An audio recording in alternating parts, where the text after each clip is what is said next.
মহুয়া মিলন থেকে আসা ট্রেনটা টোরি স্টেশনে ঢুকছিল।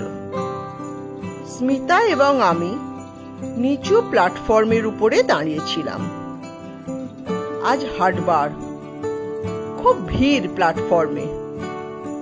নানা জায়গা থেকে হাট করতে এসেছিল ওঁরাও, মুন্ডা, ভোক্তা, কোল, খোরা। সুমন সুটকেসটা হাতে করে নামলো। নেমেই দৌড়ে এলো আমাদের দিকে। এসে স্মিতাকে বলল, কেমন আছো বৌদি? স্মিতা বলল, কেমন করে ভালো থাকি বলো, তুমি এতদিন কাছে ছিলে না। সুমন হাসলো, আমিও হাসলাম। এরপর সুমন আমাকে বলল, রোলস রয়েসটা এনেছো তো? বললাম, এনেছি। তবে চলো।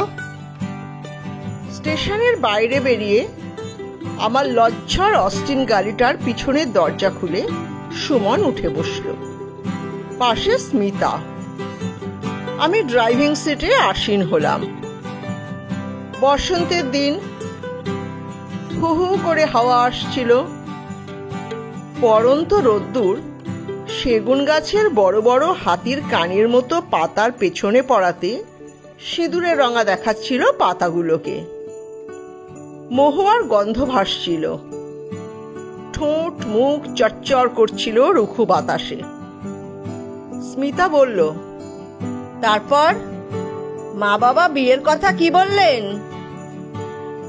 সুমন বলল, ধুত, সে তো মা বাবাই ভালো জানেন।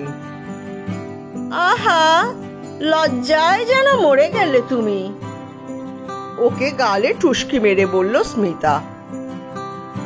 আমি লাতেহারের দিকে মোড় নিলাম, কিন্তু লাতেহারে যাব না। চাঁদোয়ারি এক প্রান্তে আমার কোয়ার্টার, সুমনেরও পাশাপাশি। সরকারি চাকরিতে এই রকম জঙ্গলে জায়গায় যেমন কোয়ার্টার হতে পারে তেমনই। কোয়ার্টারে পৌঁছে গাড়িটা খাপড়ার চালের একচালা গ্যারেজে ঢুকিয়ে দিলাম।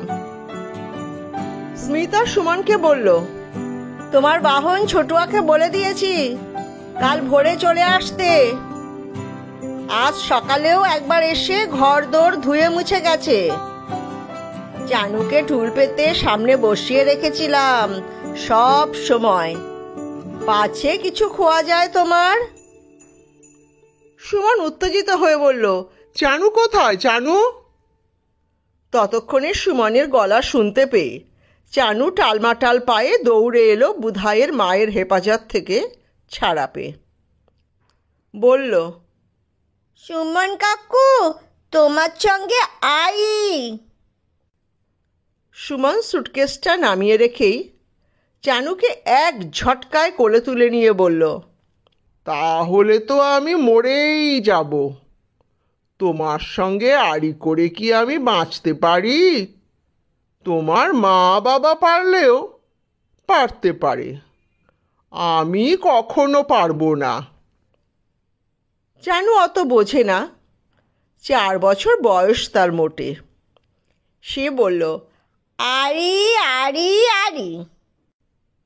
স্মিতা, সুমন এবং আমিও হেসে উঠলাম। স্মিতা বলল সুমনকে, জামা কাপড় ছেড়ে মুখ হাত ধুয়ে নাও। দুপুরে খেয়েছিলে কোথাও? দুপুরে আবার কোথায় খাবো? যা হতচ্ছাড়া লাইন। এসব জঙ্গলের জায়গা তোমাদের মতো কবি কবি লোকের পক্ষেই ভালো লাগে। সাত সকালে বারকাকানাতে খাওয়ার খেয়েছিলাম, পথে ম্যাকলাক্সিগঞ্জের চা, কার্নি মেম সাহেবের দোকানের আলুর চপ, কালাপাত্তি জর্দা দেওয়া পান, গোটা আষ্টেক, সারা পথে। স্মিতা বিরক্তির গলায় বলল, তাই? ঠোঁট দুটোর অবস্থা দেখেছ কি হয়েছে? এখানের গরমে ফাটা লাল মাটির মতো। সুমন বলল, কথা না বলে শিগগির খেতে দাও তো। আমি আমার ঘরে গেলাম। আমার প্রিয় ইজি চেয়ারটাতে বসলাম। আমার সাম্রাজ্যে আমার বই, বইয়ের আলমারি, গড়গড়া। ছুটির দিনে গেঞ্জি আর পায়জামা পরে সারাদিন বই পড়েই কাটে আমার। আমি বড় কুঁড়ে লোক। স্মার্ট, এনার্জেটিক, সামাজিক বলতে যেসব গুণ বোঝানো হয় তার কোনো গুণই আমার নেই। আক্ষেপও নেই না থাকার জন্য। তবে এই চাঁদোয়াঠড়িতে সরকারি কাজে বদলি হয়ে এসে পড়ার পরই বেশ নার্ভাস হয়ে পড়েছিলাম স্মিতার জন্য। ওর কি করে সময় কাটবে। এমন সময় সুমন এখানে বদলি হয়ে আসাতে সমস্যা মিটল। স্মিতার সঙ্গে ওর একটা প্রগাঢ় সখ্যতা গড়ে উঠল। যদিও বৌদি বলে ডাকত সুমন, কিন্তু ওরা যে কত বড় বন্ধু একে অন্যের তা আমার মতো কেউই জানতো না। সুমনকে পেয়ে স্মিতার যত ছেলে মানুষই সব মাথাচাড়া দিয়ে উঠতে লাগলো। খাওয়ার টেবিলে ডাক দিল স্মিতা। আমিও এসে বসলাম। সিঙাড়া বানিয়েছে ও, ক্ষীরের পুলি। লাতেহারের পণ্ডিতজির দোকান থেকে সেওয়াই আর কালা জামুন আনিয়েছে। গপ গপ করে খেতে খেতে সুমন বলল, আরো দাও বৌদি। তুমি এমন কিপটে হয়ে গেলে কি করে 1 মাসের মধ্যে? স্মিতা কপট রাগের সঙ্গে বলল, কিপটে আমি? মালখানগরের বোসের ঘরের মেয়ে, ওই সব পাবে না আমার কাছে। সুমন আমাকে বলল, দেখেছ রবিদা, ওই শুরু হলো। সর্বক্ষণ এমন এনিমি ক্যাম্পে থেকে থেকে হাওড়া জেলার অরিজিনালিটিটাই নষ্ট হয়ে গেছে। বাড়ি গিয়ে ভাত খেতে বসে পেঁয়াজ কাঁচা লঙ্কা ছাড়া খেতে পারি না দেখে মা আর দিদির তো চক্ষু স্থির। তোমাদের গল্প করতাম সব সময়। দিদিমা বললেন, সুমন, তোকে শেষে ওই রেফিউজিগুলোর আধিক্যতায় পেল? ছি ছি। কি বললে? স্মিতা এবার সত্যিই বোধহয় রেগে উঠল। সুমন বলল, আহা, রাখছো কেন? কি বললাম তাই শোনো। আমি বললাম, বাঙালদের মন খুব ভালো হয় দিদিমা। খোলামেলা জায়গায় থাকতো তো।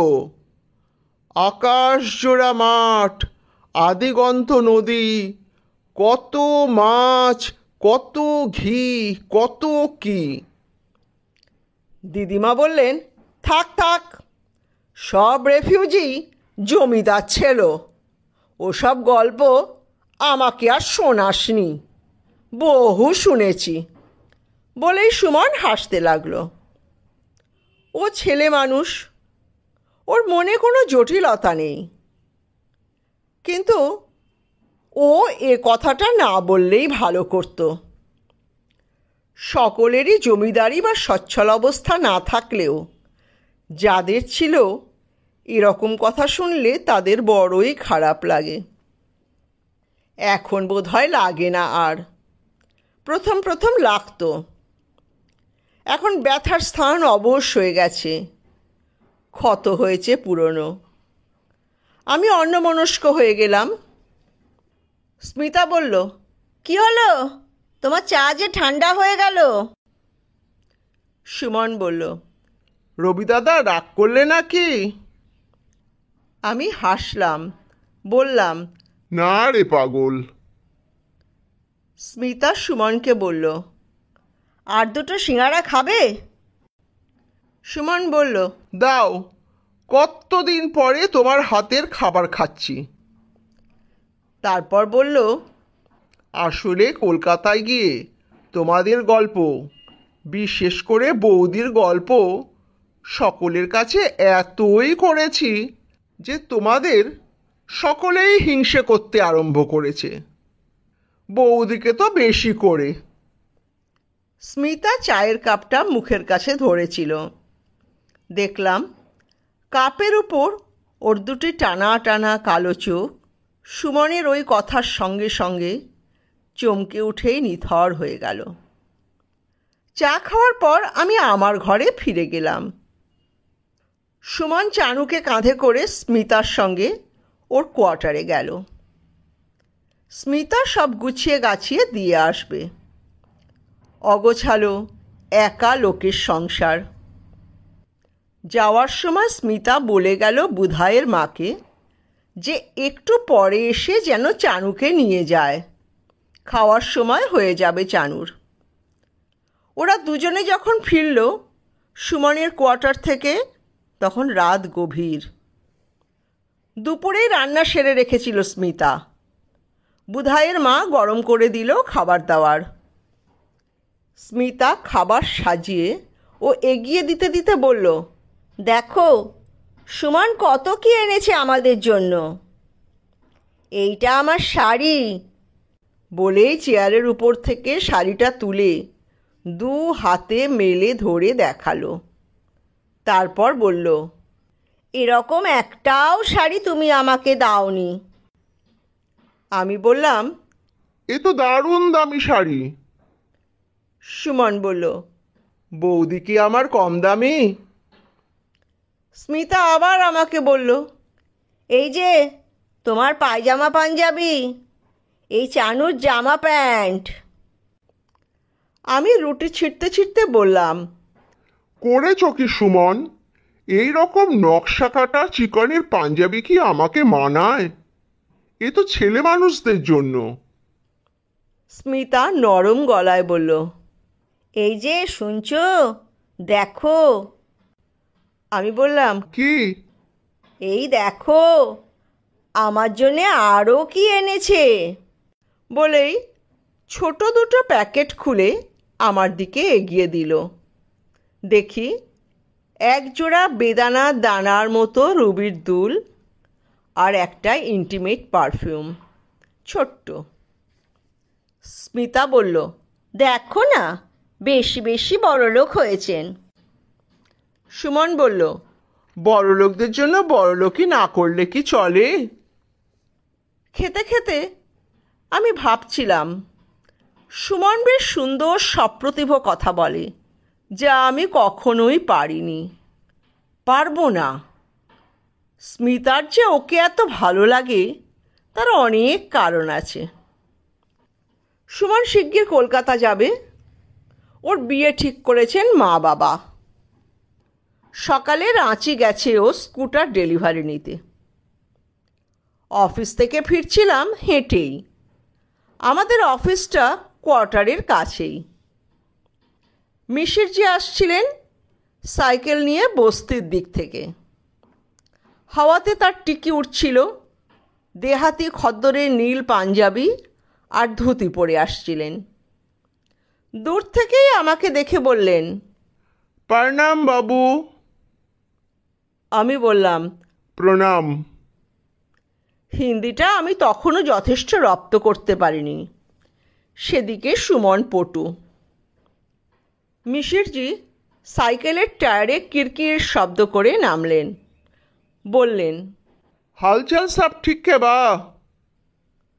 আমি বললাম, ठीक ही है। সুমন বাবু কি কলকাতা সে শাদি করিয়ে আসলেন এবার? আমি অবাক হয়ে বললাম, না তো। মিশিরজি অবাক হয়ে বললেন, अब भी जाते देखा उनका स्कूटर में। पीछू में कोई खूबसूरत औरत थी, बड़ी प्यार से सुमन बाबू का पकड़ के बैठी हुई थी। আমি অবাক হলাম। বললাম, नहीं तो, বিয়ে তো করেনি। ताज्जुब की बात, तब सुमन बाबू का साथ में वो कौन थी? আমার মুখ ফসকে হঠাৎ বেরিয়ে গেল, मेरा बीवी भी होने सकती। দুজনের মধ্যে খুব দোস্তি।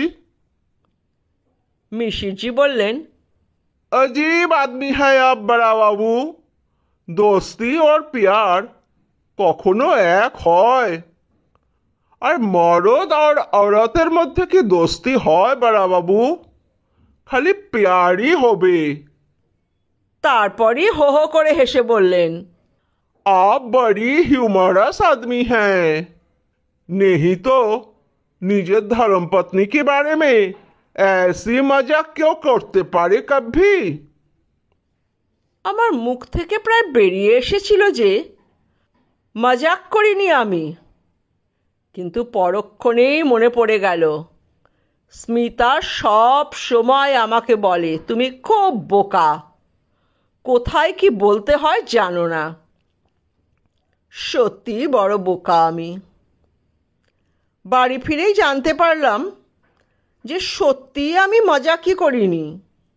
রাঁচি থেকে নতুন স্কুটার ডেলিভারি নিয়ে এসেই সুমন তার বৌদিকে পিছনে চড়িয়ে টরি থেকে বাঘড়া মোড়ে যে পথটা চলে গেছে তার মাঝামাঝি জায়গায় গভীর জঙ্গলের মাঝে বড়হা দেবতার থানে পুজো চড়াতে গেছে।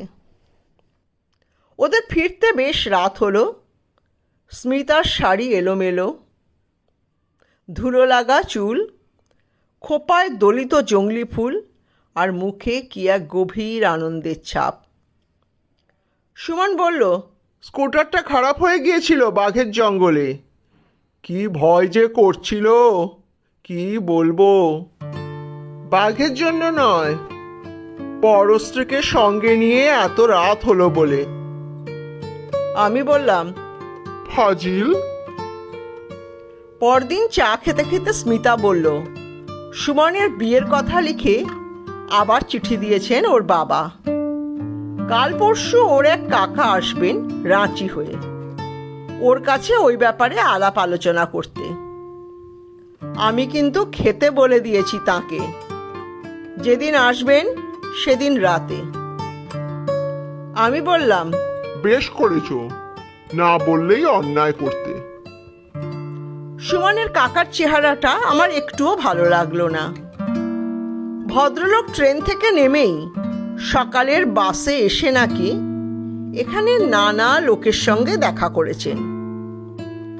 সুমনের কাছে যখন অফিসে এসে পৌঁছন তখন বিকেল 4টে। রাতে যখন খেতে এলেন আমাদের বাড়ি তখনই তাকে দেখলাম। অশিক্ষিত বড়লোকদের চোখে মুখে যেমন একটা উদ্ধত নোংরা ভাব থাকে, এই ভদ্রলোকের মুখেও তেমন। বালিতে থাকেন, লোহা লক্করের ব্যবসা করেন। কালোয়ার ভদ্রলোক কেবলই স্মিতাকে লক্ষ্য করছিলেন বেশ অভব্যভাবে। আমার মনে হলো উনি আসলে সুমনের বিয়ের কারণে আসেননি, এসেছেন স্মিতাকে দেখতে।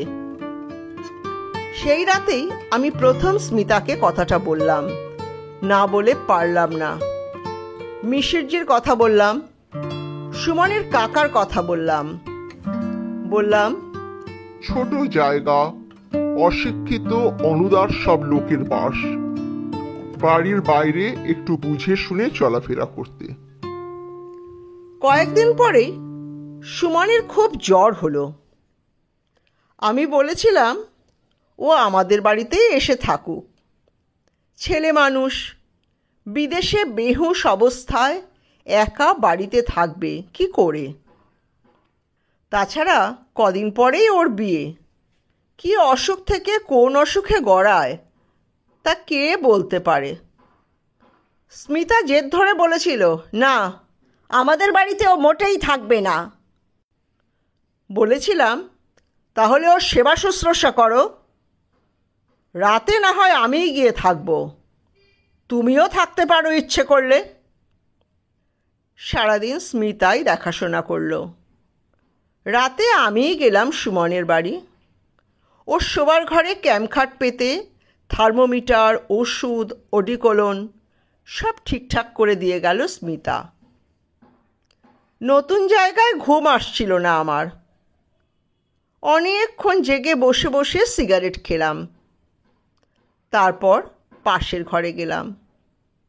সুমন তখন ঘুমোচ্ছিল।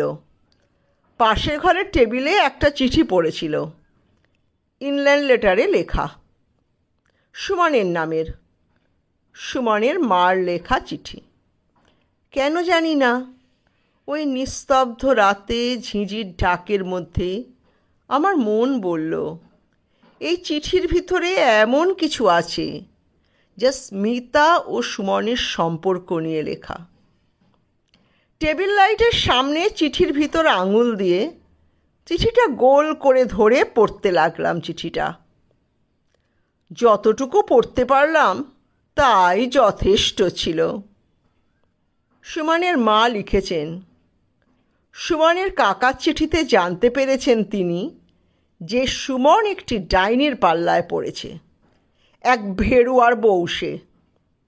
সুমন জানে না যে সুমনের কত বড় সর্বনাশ সেই মেয়ে করছে ও করতে চলেছে। সুমন ছেলে মানুষ, মেয়েদের পক্ষে কি করা সম্ভব আর কি অসম্ভব সে সম্বন্ধে ওর কোনো ধারণাই নেই। সুমনের ভাবী শ্বশুরবাড়ির লোকেদের কোনো আত্মীয়ের কাঠের ব্যবসা আছে লাতেহারে। তারাও খোঁজ নিয়ে জেনেছেন যে সুমনের কাকা যা জানিয়েছে তা সত্যি। পাত্রীপক্ষ বেঁকে বসেছে যে ওই বজ্জাত স্ত্রীলোকের সঙ্গে সব সম্পর্ক ত্যাগ না করলে এবং বিয়ের পরেই এখান থেকে ট্রান্সফার নিয়ে চলে আসার চেষ্টা না করলে এ বিয়ে হবে না। এত সুন্দরী ও বড়লোকের মেয়েও আর পাওয়া যাবে না। তাদের দেওয়া পণের টাকাতেই সুমনের বোন মিনুর বিয়ে হয়ে যাবে। যদি সুমনের তার বাবা মা বোন তাদের পারিবারিক ঐতিহ্য এবং তার নিজের সম্বন্ধেও কোনো মমত্ব থাকে, তাহলে এই রেফিউজি ডাইনির সঙ্গে সব সম্পর্ক এক্ষুনি ত্যাগ করতে হবে। সুমনের ট্রান্সফারের জন্য অথবা সেই ডাইনির ভেড়ার স্বামীর ট্রান্সফারের জন্য পাটনাতে তাঁরা মুরব্বি লাগিয়েছেন। সুমনের সমস্ত ভবিষ্যৎ ও তার কচি মাথা ওই ডাইনি কাঁচা চিবিয়ে খাচ্ছে। অমন ছেনাল মেয়ে ছেলের কথা ওরা জন্মে শোনেননি। বড় ভুল হয়ে গিয়েছিল আমার। হাওয়াইয়ের ইতিহাসটা বাড়িতে রেখে এসেছিলাম। আমার আর ঘুম হবে না। দ্য ল্যাম্ব, মেয়েরা, সত্যি সত্যি আমি একটা ভেড়া। সুমনের জ্বর যেদিন ছাড়ল সেদিনও লিকুইডের ওপর রাখলো স্মিতা ওকে। পরদিন সুমন যা যা খেতে ভালোবাসে তাই বানিয়ে দিল। জ্বর ভালো হতেই সুমন একদিন বলল, রোজ রোজ আমাদের বাড়ি এসে খাওয়া দাওয়া করতে ওর অসুবিধা হয়। এবার থেকে ছোটুয়াই রেঁধে বেড়ে দেবে ওকে। তাছাড়া 7 দিন পরই তো চলে যাচ্ছে। সুমনের বিয়েতে সুমন আমাদের কাউকেই কলকাতায় যেতে বলল না। আমাদের নামে ওদের বাড়ি থেকে কোনো কার্ডও এলো না। সুমনই একটা কার্ডে কালো কালি দিয়ে আমাদের নাম লিখে পাঠিয়ে দিল ছোটুয়ার হাতে। স্মিতা আমাকে বলল, বিয়ে করতে যাচ্ছেন, ভারী লজ্জা হয়েছে বাবুর। বিয়ে যেন আর কেউ করে না, নিজে হাতে কার্ড দিতেও লজ্জা। সুমন যেদিন যায় রাঁচি হয়ে গেল। আমরা বাস স্ট্যান্ডে ওকে তুলে দিয়ে এলাম।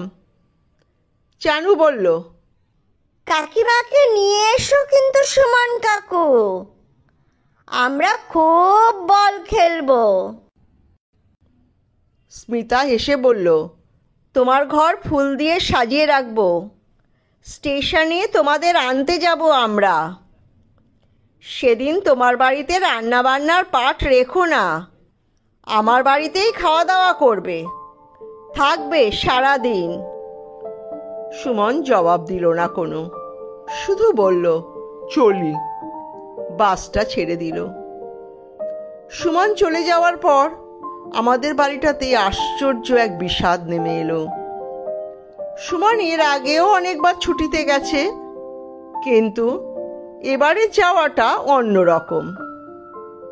যে সুমন বাসে উঠে চলে গেল সেই সুমন আর ফিরবে না এই টঁড়িতে। আমি সে কথা জানতাম, স্মিতাও জানতো, যদিও ভিন্নভাবে। বেশ কয়েকদিন কেটে গেল। কাল সুমনরা আসবে। স্মিতা আর আমি দুজনেই গাড়ি নিয়ে রাঁচি গিয়ে ফিরায়লালের দোকান থেকে সুমন আর তার বউ অলকার জন্য আমাদের সাধ্যাতীত প্রেজেন্ট কিনে এনেছি। ফুলের অর্ডার দিয়ে এসেছি। কাল সকালের বাসে টাটকা মাছ, ফুল, রাবড়ি, সন্দেশ সব নিয়ে আসবে বলে বাসের ড্রাইভারকে টাকা আর বকশিসও দিয়ে এসেছি।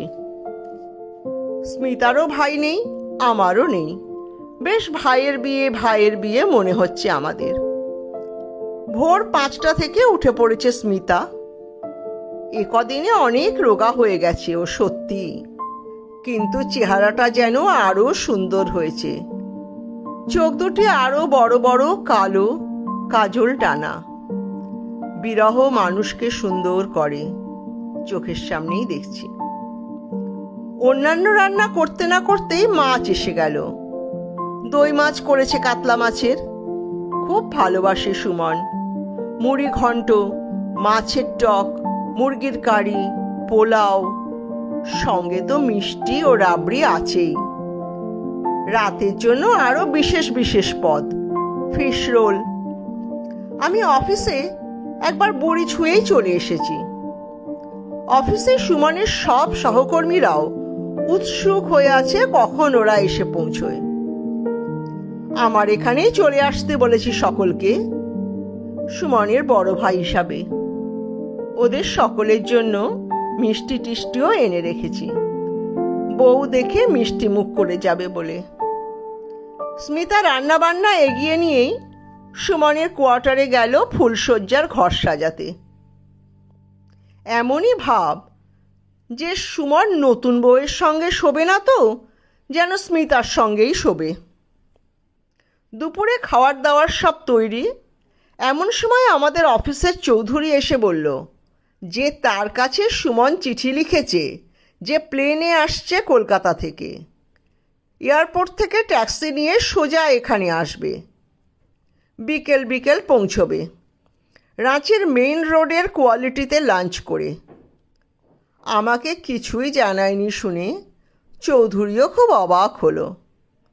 স্মিতাকে জানালাম, বললাম, চলো তাহলে, বসে থেকে আর কি লাভ, আমরা খেয়েই নি। স্মিতা আমাকে খেতে দিল, কিন্তু নিজে খেলো না। বলল, সারাদিন রান্নাঘরে ছিলাম, গা বমি বমি লাগছে। সন্ধ্যের মুখে সুমন আর অলকা এলো ট্যাক্সিতে করে, সঙ্গে কোয়ালিটির খাবারের প্যাকেট। রাঁচির কোয়ালিটি থেকে তন্দুরি চিকেন আর নান নিয়ে এসেছে রাতের খাওয়ার জন্য। এ খবরটা আমি আর স্মিতাকে দিলাম না। ওরা যেহেতু আমাদের বাড়িতে এলোই না, অফিসের সকলে ওখানেই গেল। বুধায়ের মা এবং আমি নিজে মিষ্টি টিষ্টি সব বয়ে নিয়ে গেলাম ওর কোয়ার্টারে। সুমনের দাদা হিসাবে সকলকে যত্ন আত্তি করলাম।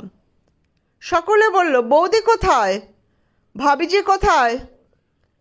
আমি বললাম, আসছে। স্মিতা এলো। স্মিতা চান করে সুমনের কলকাতা থেকে আনা সেই সুন্দর লাল আর কালো সিল্কের শাড়িটা পরেছে। কানে সুমনের দেওয়া বেদানার দানার মতো রুবির দুল, গায়ে সুমনেরই ইন্টিমেট পারফিউমের গন্ধ। আমাদের দেখে সুমন উঠে দাঁড়ালো, স্ত্রীকে বলল, এই যে রবিদা আর বৌদি। সুমনের স্ত্রী উঠে দাঁড়িয়ে হাত জোর করে আমাকে নমস্কার করল, স্মিতার দিকে ফিরেও তাকালো না। সুমন ঠান্ডা নৈর্ব্যক্তিক গলাতে বলল, বৌদি, কেমন হয়েছে আমার বউ? স্মিতা মুখ নিচু করে বলল, ভালো, খুব ভালো। বলেই বলল, তোমরা খেতে রাতে আমাদের ওখানে যাবে তো? অলকা কাটকাট গলায় সুমনের দিকে তাকিয়ে বলল, রাতের খাবার তো নিয়ে এসেছি রাঁচি থেকে, কষ্ট করার কি দরকার ওদের?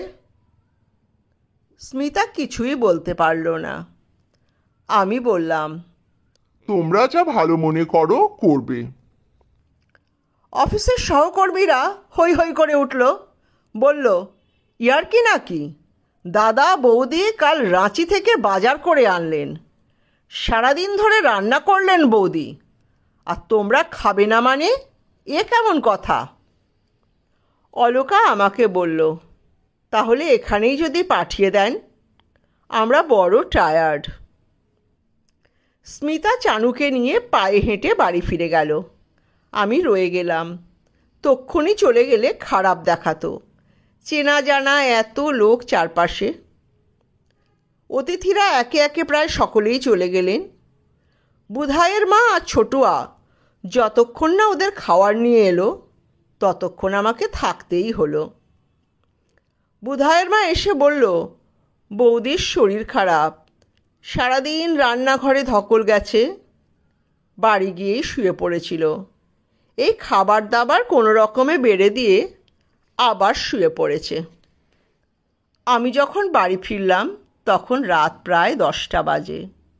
চানু ঘুমিয়ে পড়েছে। বুধাইয়ের মা একা বসে আছে খাওয়ার ঘরে মোড়া পেতে, দেওয়ালে মাথা দিয়ে। বুধাইয়ের মা বলল, দাদাবাবু, আপনি খাবেন না? বৌদি খেয়েছেন? বৌদির শরীর ভালো না, শুয়ে রয়েছেন। আমি বললাম, আমাকে এক গ্লাস জল দাও বুধাইয়ের মা, আমিও খাবো না, শরীর ভালো নেই।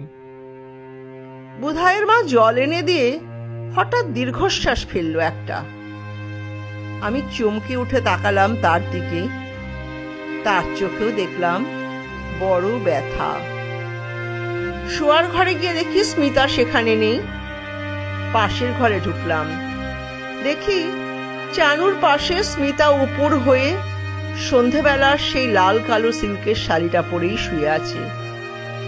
ওর হালকা ছিপছিপে সুন্দর গলনে চানুর পাশে অল্প বয়সী ওকে চানুর মা বলে মনেই হচ্ছিল না।